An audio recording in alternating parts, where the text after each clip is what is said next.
चलिए, ये 9th question है आपका मॉडल पेपर का। चलिए इसको सोल्व करते हैं।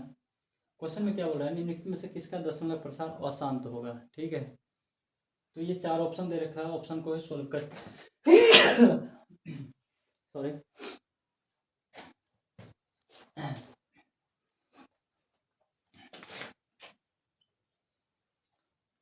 चलिए, हेलो भाई। तो ये क्वेश्चन दे रखा है 9th नंबर क्वेश्चन, निम्नलिखित में से किसका दशमलव प्रसार अशांत है, ये अपने को सोल्व करना है। और इसको ऑप्शन दे रखा है इसका, तो इसको ऑप्शन से ही बनाना है भाई। ठीक है, और क्योंकि इसका कुछ डिफिनेशन लिखना नहीं है, ऑप्शन देखना है, टिक लगाना है। तो सबसे पहले तो ये समझ लो आप, अशांत क्या होता है। अशांत क्या होता है, एक तो शांत होगा, ठीक है, यहाँ देख लो। एक तो शांत दशमलव होता है, देख लेना स्पेलिंग, जिसको टर्मिनेटिंग कहते हैं। ठीक है, अब ये क्या होता है, मान लीजिए कोई ये है संख्या जो अंश में है, और हर में अगर कोई संख्या 2 के पावर m और 5 के पावर n के फॉर्म में हो। ठीक है, m और n जहाँ पे क्या है, घात है, कुछ भी हो सकता है, 1 2 3 4 प्राकृतिक संख्या हो सकता है। ठीक है, तो अगर इस फॉर्म में आ रहा है तो मतलब कि वो शांत होगा। अगर इसके अलावा कुछ और फॉर्म में आ रहा है तो अशांत होगा। ठीक है, उसका दशमलव प्रसार। तो यहाँ तो 0 0 देखते ही समझ में आ गया है, तो ये दो तो होगा ही होगा, और 100 में 5 तो 5 होगा ही होगा। और नहीं तो इतना तो समझ में आता ही है, अंत में जिस संख्या का अंत में 0 हो तो मतलब वो संख्या 2 और 5 दोनों से कटेगा। ठीक है, 2 के लिए कंडीशन तो होता ही है, जिसका अंत में 0 हो, 2 हो, 4 हो, 6 हो, 8 हो, ऐसी संख्या का अंत में ये सारे अंक पाए जाता हो तो वो संख्या 2 से विभाज्य होगा। 5 का कंडीशन होता है जिसके अंत में 0 हो और 5 हो, वो तो 5 से विभाज्य होगा ही होगा। इसका आंसर तो ऐसे भी नहीं होगा, क्योंकि ये 2 और 5 दोनों से क्या हो रहा है, विभाज्य हो रहा है। मतलब इसका दोनों का, सॉरी विभाज्य नहीं है, मतलब इसका जो फैक्टर आएगा जिसमें 2 और 5 दोनों ही होगा। इसका अगर गुणनखंड करेंगे तो इसमें भी अगर 2 से करूँगा तो 125 आएगा। ठीक है, और नहीं तो ऐसे समझने के लिए 0 है अंत में, तो इसका मतलब ये 2 और 5 दोनों का गुणनखंड होगा। ठीक है, अभी मैंने थोड़ी इस वाले में बताया कि वही अप्लाई यहाँ भी हो जाएगा।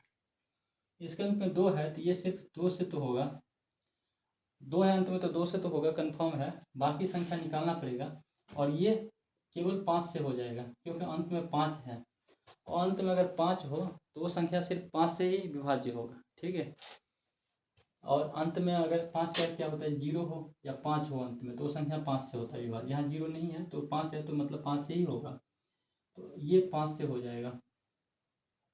अब यहाँ 462 का हम निकालते हैं, क्योंकि मेरा शक इस पे जा रहा है, और यही इसका आंसर भी होगा। बताते हैं कैसे। 2 दूना 4, 2 तिया 6, 1, चलो 3 है, और देखो 3 1 4 2 6, इस संख्या को जोड़ोगे 2 3 5 5 1 6।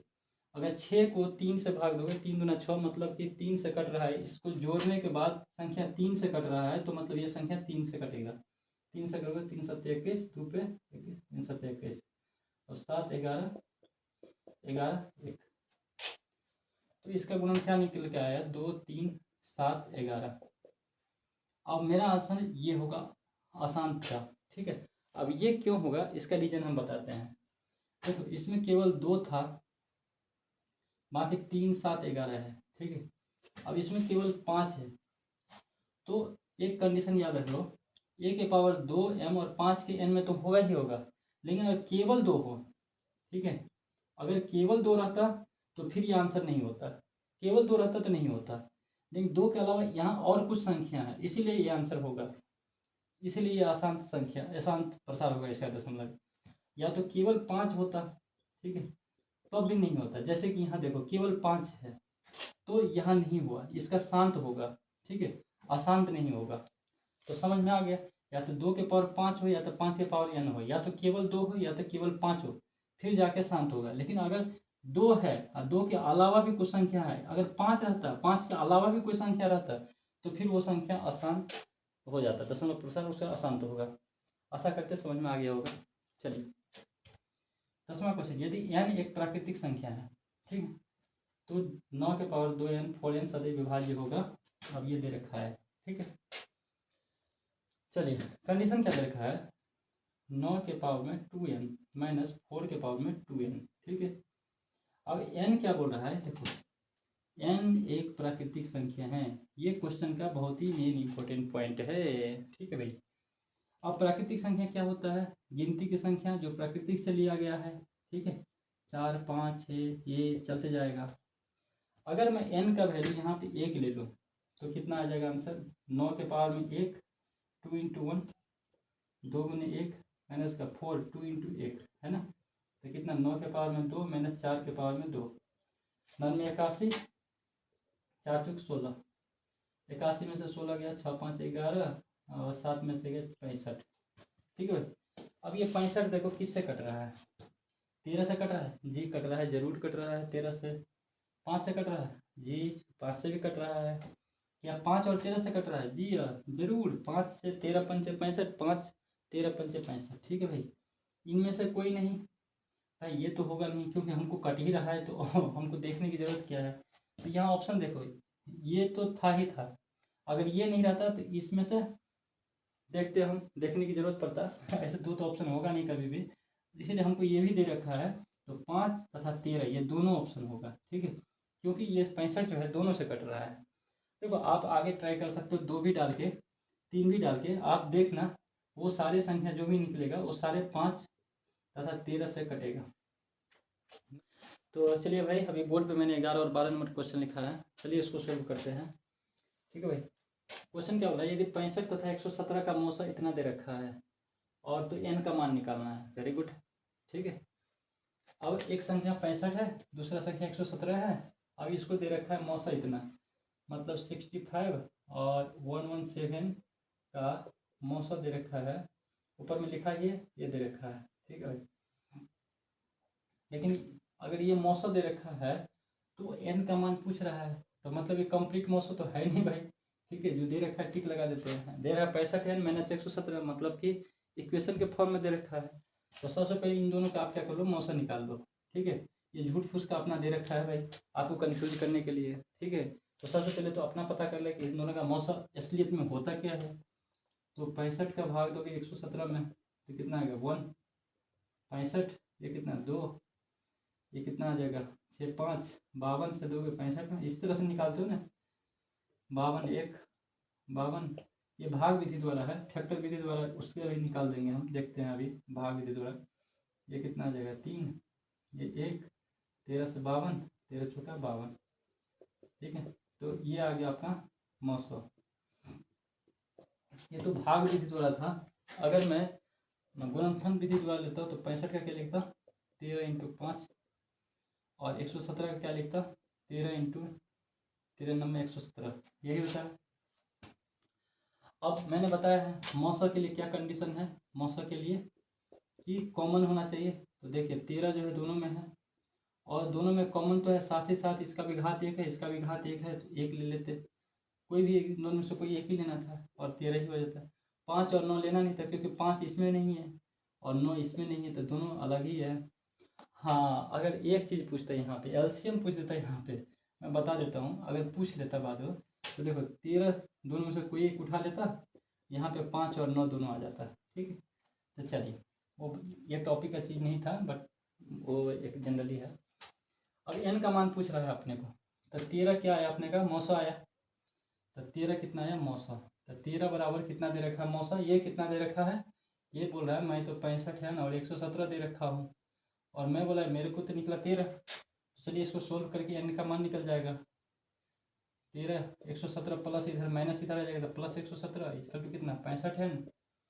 अब इसको कितना करोगे, 7 3 10 और 2 और एक एक का एक, सॉरी 130 हो जाएगा, ठीक है। बराबर कितना 65, 130, अरे 65 से कट जाएगा 2 में, एन बराबर कितना आ गया 2, और यही पूछ रहा था भाई, ठीक है। चलिए अब इसका जरा देखिए, 141/120 का दशमलव प्रसार बोल रहा है निकालने के लिए, और कितने स्थानों के बाद शांत होगा, ठीक है।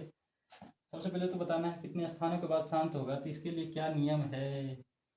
तो सबसे पहले तो इसका पता करोगे कि दशमलव प्रसार शांत है कि नहीं है, ठीक है। और इसका नियम क्या होता है, 141 बटे कितना है 120 है। तो कोशिश करो जब ऐसी संख्या दे रखा हो तो इसको छोटे से छोटे संख्या में तोड़ लेने की, ठीक है।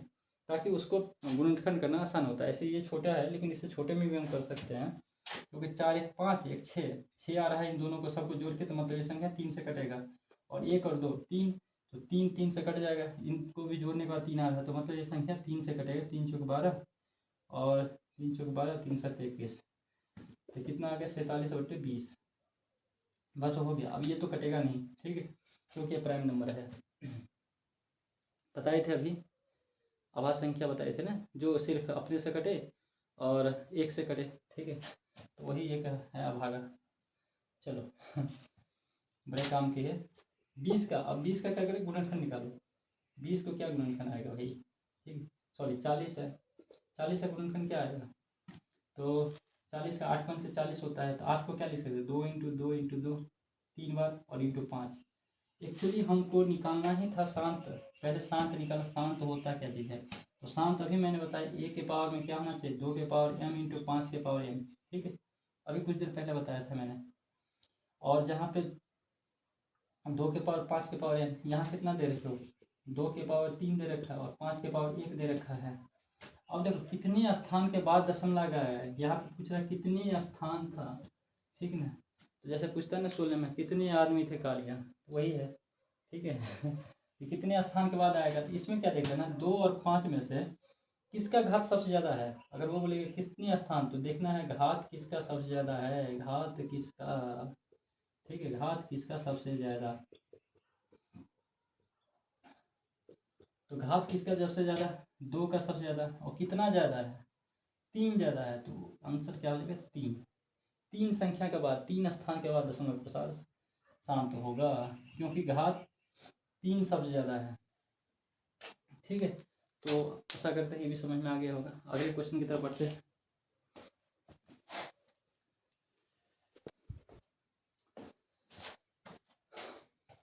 चलिए भाई, अब इस क्वेश्चन के देखते हैं हम क्या बोल रहा है इस क्वेश्चन में, कि बहुपद पी एक्स और क्यू एक्स का मौसा दे रखा है 6x - 9 हो, तो पी एक्स और क्यू एक्स क्या हो सकते हैं, ठीक है।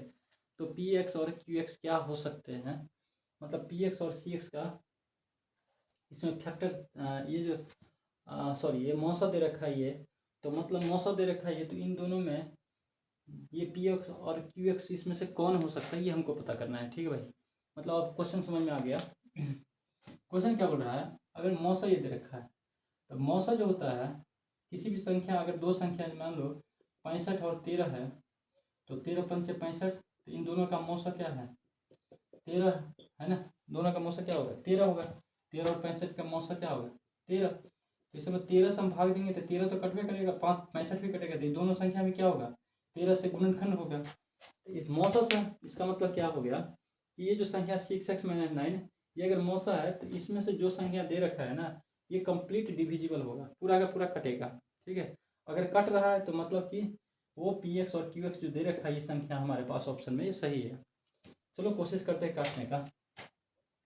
तो इसको ना थोड़ा सा सिंपल फॉर्म में कर लेते हैं, क्योंकि यहाँ पे 2x - 3 2x - 3 ये प्लस प्लस इस तरह से दे रखा है, मतलब 2x - 3 के फॉर्म में दे रखा है, इसको भी बना लेते हैं अपन, ताकि आसानी होगा काटने में। तो अगर मैं 6x के लिखूँ तो 3 × 2x, और 9 को क्या लिख सकता हूँ 3 × 3, 3 यहाँ भी है यहाँ भी है, तो 3 को कॉमन निकाल लेता हूँ, तो यहाँ क्या बचेगा 2x, यहाँ क्या बचेगा -3। तो ये अपना थोड़ा सिंपल फॉर्म में कर लिया। अब चलिए इसको डिवाइड देते हैं, 3 - 2x - 3 से इसमें डिवाइड देंगे, तो ये अगर क्या है पी एक्स, पहला वाला पी एक्स है और ये क्यू एक्स है, ठीक है। तो ये तो 3 से कट रहा है, ये तो कटने नहीं करेगा, तो ये तो पहले ही नहीं होगा, ठीक है। इसको तो कुछ सोचना ही नहीं है, इतना ज़्यादा दिमाग ही नहीं लगाना है, क्योंकि ये 3 तो 3 से हो जाएगा, बाकी संख्या कटने के लिए यहाँ पे संख्या ही नहीं है। ये चलो हम कर भी लेते हैं, कोशिश करते भी इसको काटने की, इसको 3 × 4 करते, फिर ये करते काटने की, लेकिन अगर नहीं तो देख लो, अगर इसको क्या कर सकते हो 12 का क्या लिख सकते हो 4 × 12 6 दूनी 12 है ना, तो 6 बाहर निकाल ले, 2x माइनस का कितना 3, तो इसको अगर मैं इससे भाग दूँ तो ये कट जाएगा, 3 × 2x - 3 से, इससे ये कट गया, 3 दूनी 6, तो चलो ये तो कट गया, ठीक है। बट ये नहीं कटा ना 3, मतलब पी एक्स तो कट गया लेकिन क्यू एक्स तो नहीं कटा, हमको दोनों कटना है, तभी जाकर मौसम मेरा सही होगा। चलो ये देखो, अब ये भाई साहब ये तो पी एक्स कट रहा है, ठीक है, लेकिन क्यू एक्स का क्या, इसका क्या, इसके बारे में कुछ नहीं बताया जा रहा है, तो ये भी अपना आंसर नहीं होगा। अब इसका देख लेते हैं, तो यहाँ तो कतई नहीं होगा, ठीक है। यहाँ प्लस दे रखा है और क्वेश्चन में क्या दे रखा है हमको, मौसम माइनस है, तो ये तो कभी नहीं कटेगा, जीवन में कभी नहीं कटेगा, ठीक है। अब इसका देख लेते हैं, तो ये क्या पावर 2 है, तो पावर 2 है तो क्या होगा, कटेगा तो सही 2x-3। अब अगर मैं इसको काटूँ 3 माइनस का 2x-3 से, तो एक के पावर कट गया तो बचेगा एक, 3 से 3 कट गया, ये 2x-3 का मतलब कितना, 2 बार लिखा गया है 2x-3, है ना, तो एक तो कट जाएगा ना, तो बचेगा एक बार, ठीक है। और इसको अगर काटेंगे 6 2x-3 को, इसमें काटेंगे 3 2x-3 से, तो ये भी क्या होगा, कट जाएगा, ठीक है। 3 2 6, तो यहाँ कितना 2, तो ये संख्या भी कट रहा है, मतलब ये QX भी कट रहा है, वेरी गुड, ठीक है। और ये क्या कट रहा है, PX भी कट रहा है, ठीक है। तो मतलब अपना आंसर क्या है, डी होगा, ठीक है। चलिए थोड़ा देखो बोर्ड एग्जाम नज़दीक है, तो मैं कोशिश कर रहा हूँ जल्दी से जल्दी खींचने की, ठीक है। और समय की भी बड़ा दिक्कत होता है, बार बार मैंने बोल ही रखा हूँ, ठीक है। समय, चलिए निम्नलिखित में से कौन से बीजीय व्यंजक बहुपद नहीं है। अब इसको चेक करना है, या पहला है YQ 2YQ under root 5Y, ये अंडर रूट 5Y दे रखा है ऑप्शन में। अगर सिर्फ Y 5 दे रखा तब तो मार देते हम, लेकिन ये क्वेश्चन में बोला अंडर रूट 5Y है, ठीक है। तो पहला तो ये तो नहीं होगा, क्यों नहीं होगा इसका रीज़न लिखना, बहुपद होने के लिए कभी भी कोई संख्या रूट में नहीं होगा, रूट में नहीं होगा। चर पद जो होगा, मतलब जिसको वेरिएबल बोलते हैं, वेरिएबल जो होगा चर पद, चर पद जिसका मान बदलता है, वेरिएबल मतलब क्या होता है, वैरी करना, वेरिएबल का मतलब वैरी करना, मतलब जिसका मान बदलता हो, चर पद कहलाता है। एक होता है अचर पद, अचर पद जो होता है, अचर पद जिसको कांस्टेंट बोलते हैं, ठीक है। ये ऐसा पद होता है जिसका मान कभी नहीं बदलता है, कभी नहीं, ठीक है। जैसे यहाँ पे 11 अचर पद है, ठीक है, यहाँ पे 15 है, ये अचर पद है, ये सारे चर पद है, ठीक है। इसका मान बदलते रहता है, y का मान बदलेंगे, y का मान अलग रखेंगे तो उसका मान पूरा का मान अलग आएगा, चलो इसकी अलग बातें है। तो ये तो कतई नहीं होगा, क्योंकि यहाँ पे क्या है, y क्या है, रूट में है। यहाँ देखो दूसरा, तो दूसरा 5y² 4√5 11, ये आंसर होगा। ये क्यों होगा, क्योंकि यहाँ y के पावर अगर देखोगे तो y के पावर 1/2 है, ठीक है, और कहीं भी न रूट है, ये आंसर हम टिक लगाते हैं। क्यों होगा, इसके लिए आगे आपको चला बी देखो ऑप्शन, ये क्यों नहीं होगा, बोलोगे सर ये क्यों नहीं होगा भाई, ठीक है। तो ये देखो y² नीचे में है, तो बहुपद के लिए दूसरा कंडीशन याद रखना, बट्टा में नहीं होता है, कभी भी चर पद बट्टा में नहीं होता है, तो ये भी नहीं होगा। दूसरा YQ 3y², ये दे रखा है, यहाँ भी वही चीज़ कंडीशन दे रखा है, तो ये तो चलो ये दोनों कंडीशन नहीं होगा। क्यों नहीं होगा मैंने बता दिया, बट्टा में नहीं होगा, रूट में नहीं होता है चाहे बहुपद, कोई भी बहुपद का व्यंजक जो होगा ना, बहुपद का व्यंजक वो किस में नहीं होगा, रूट में नहीं होगा, बट्टा में नहीं होगा, याद रख लेना। और क्या होगा, हाँ घात जो होगा ना, घात कभी ऋणात्मक नहीं होगा, घात ऋणात्मक नहीं होता है, ठीक है, ये याद रख लेना, ठीक है। चलिए इतना काफ़ी है, अब अगले क्वेश्चन की तरफ हम बढ़े। चलिए 15 नंबर क्वेश्चन देखते हैं। इसमें क्या बोल रहा है, 5y² माइनस y प्लस का 25 का शून्यक अल्फा और बीटा है, तो अल्फा बीटा 1/अल्फा प्लस बीटा का मान निकालना है, ठीक है। ये 4 ऑप्शन दे रखा है और चारों में से क्या होगा ये बताना है, ठीक है भाई। तो इस क्वेश्चन को कैसे सोल्व करेंगे, ऐसे तो एक फॉर्मूला याद रखना है। सबसे पहले इक्वेशन दे रखा है कितना, 5y² माइनस का y प्लस का 25, ठीक है। अब इसमें क्या है, अगर इसको देखोगे तो एक द्विघात बहुपद समीकरण है, ठीक है। द्विघात बहुपद समीकरण चाहे ax² plus bx plus c equal to 0, या ay² ले लो, चाहे by plus c equal to 0। अब ये द्विघात बहुपद में दो चीज़ों निकालना पड़ता है, शून्यक निकालना पड़ता है, ठीक है। जहाँ पे वो तो पढ़ाएंगे जब बुक तो बताएंगे, अभी सिर्फ रट लो फार्मूला। अल्फा प्लस बीटा बराबर क्या होता है, -b/a, और अल्फा इंटू बीटा बराबर कितना होता है, c/a, ठीक है। अब ये अल्फा प्लस बीटा बी क्या है, तो यहाँ पे देख ही रहे हो, ये जो होता है यहाँ पे जैसे x ले रहा हूँ मैं, तो x का कोफिशिएंट हो जाएगा ये x² का, y के समीकरण ले रहा हूँ तो y का कोफिशिएंट हो जाएगा ये, ठीक है। और b पता ही अपना, जहाँ x ले रहा हूँ तो x का, y ले रहा हूँ तो y का कोफिशिएंट, और सी कांस्टेंट टर्म हो जाएगा अपना, ठीक है। तो ये जो होता है कोफिशिएंट, कोफिशिएंट मतलब होता है जिसके साथ एक्स स्क्वायर के साथ ये जुड़ा हुआ है। तो कोफिशिएंट जैसे यहाँ पे क्या हो जाएगा, एक्स स्क्वायर या वाई स्क्वायर का हो जाएगा ए, और बी क्या हो जाएगा, कोफिशिएंट ऑफ, ये बी अगर एक्स है या वाई है, और सी अपना कांस्टेंट टर्म हो जाएगा, अचर पद, ठीक है। तो ये होता है, बाकी हम बुक में पढ़ाएंगे, अभी थोड़ा सा प्रैक्टिस करवाना, जल्दी जल्दी मार रहे हैं क्वेश्चन, ख़त्म करना है ना भाई, ठीक है। तो इसमें निकालो सबसे पहले अल्फा प्लस बीटा फार्मूला क्या है, माइनस बी अपन ए। बी कितना है यहाँ पे देखो, ए कितना हो गया, ये हो गया, बी यहाँ पे कुछ नहीं तो 1 है, तो यहाँ पे बी हो गया -1, और सी कितना है यहाँ पे 25 है, ठीक है। सी 25 दे रखा है, वेरी गुड, इसका पे 0, ठीक है। अब अल्फा प्लस बीटा निकालेंगे, तो अल्फा प्लस बीटा बराबर कितना होता है, माइनस बी अपन ए, ठीक है। तो माइनस बी कितना दे रखा है यार, माइनस, तो माइनस तो एक इसका खुद का माइनस है, एक फॉर्मूला का माइनस है, तो माइनस माइनस अपन ए कितना है 5, तो कितना माइनस माइनस प्लस 1/, कितना हो गया 5, ठीक है। और अल्फा इंटू बीटा कितना हो जाएगा, सी अपॉन का ए, सी अपॉन का ए, सी कितना दे रखा है यार 25, और ए कितना दे रखा है 5, 5 से 25 कितना आ जाएगा 5। अब ये जो वैल्यू आया ना अल्फा प्लस बीटा का 1/5 और अल्फा इंटू बीटा का 5, अब इस वैल्यू को क्या करना है अपने को यहाँ पे रखना है, ठीक है, यहाँ पे रखना है। तो देखिए कितना आ गया, अल्फा प्लस बीटा और alpha into beta, alpha into beta कितना आ गया 5, और अल्फा प्लस बीटा कितना आ गया, अब यहाँ 1/1/5 आ गया, ठीक है।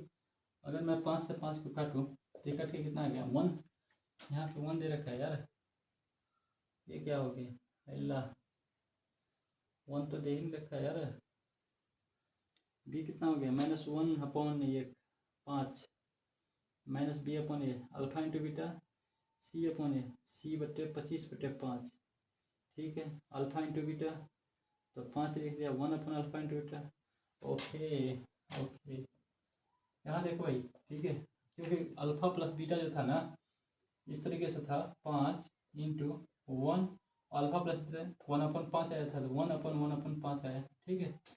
तो इसको इस तरह से करते हैं, यहाँ इंटू का मतलब गुना होता है, तो 5 1 के साथ हो गया, तो 5/1 1/5, इसको सोल्व करेंगे तो 5, ये 5 ऊपर चला गया 25, नीचे में 1, तो कितना आंसर आ गया 25, मिला, ये डी आंसर है, ठीक है। हमको तो लगा फंस गया यार, ठीक है। चलिए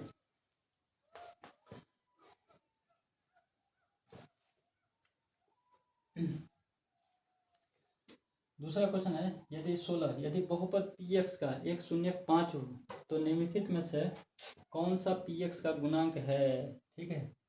अब क्या बोल रहा है, यदि बहुपद px का 1/5 हो, वेरी गुड, ये तो ऑप्शन से ही बन जाएगा, ठीक है, इसको देखने की जरूरत नहीं है, 5 है, पॉजिटिव नंबर है, ठीक है। तो शून्य क्या बोल रहा है, px का 1/0 कोई 5 है, तो निम्नलिखित में से px का मान निकालना है, ठीक है। तो px बराबर, अगर मैं क्या दे रखा है यहाँ पे 5 दे रखा है, ठीक है, 0 की 5 दे रखा है, तो मतलब x का मान जो दे रखा है अगर मुझे निकालना है तो px बराबर मैं 0 ले लूँ, ठीक है, सॉरी px का मान 0, px बराबर 0 ले लूँ, तो x माइनस का 5 इसका तो कितना है 0, और x बराबर कितना आ जाएगा -5 इधर का प्लस का 5, इसीलिए अपना आंसर ये होगा, ठीक है। x - 5 बराबर 0 होगा, तब जाके x का वैल्यू कितना आएगा 5 आएगा, तो अपना ये 16 का ये आंसर हो गया। चलिए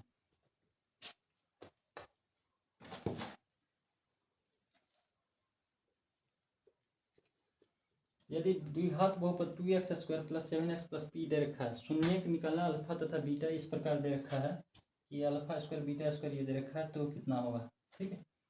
चलिए द्विघात बहुपद में क्वेश्चन क्या दे रखा है ये देखो, पहला 2x² + 7x + का p दे रखा है, ठीक है।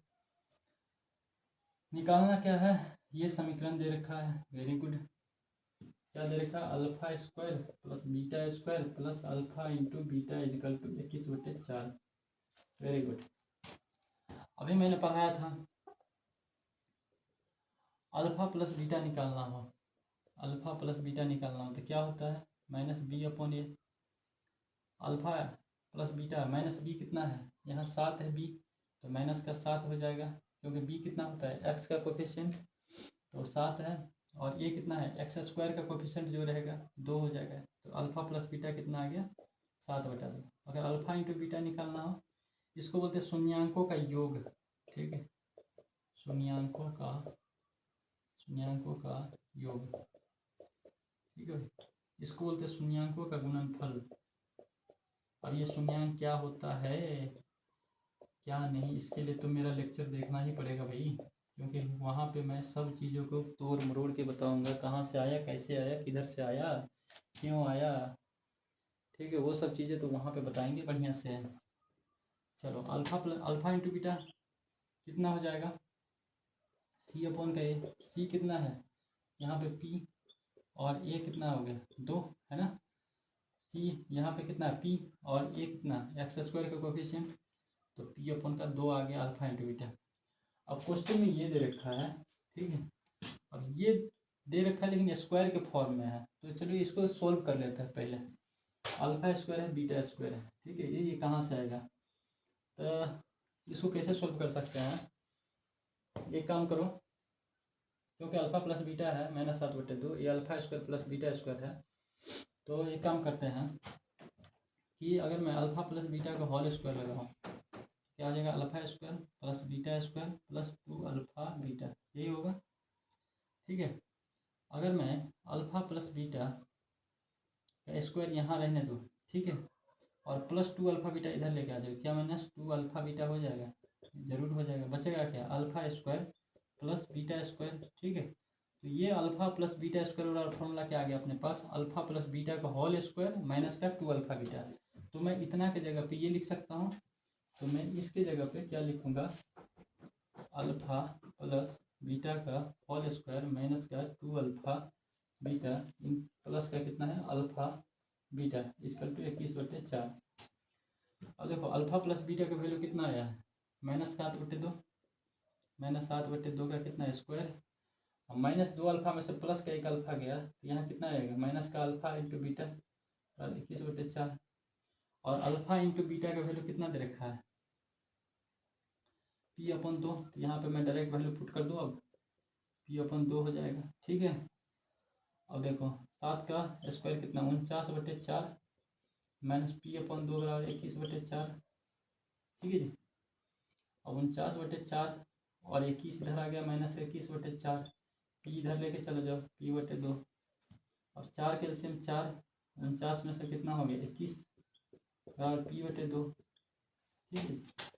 अब 49 में से 21 गया कितना हो जाएगा 8, और 4 में से 2 गया तो 2, 28, 28/4 और p/2, 4 7 28, तो p बराबर कितना 14, तो p का मान यहाँ पे 14 है, जरूर दे रखा है भाई सी ऑप्शन में।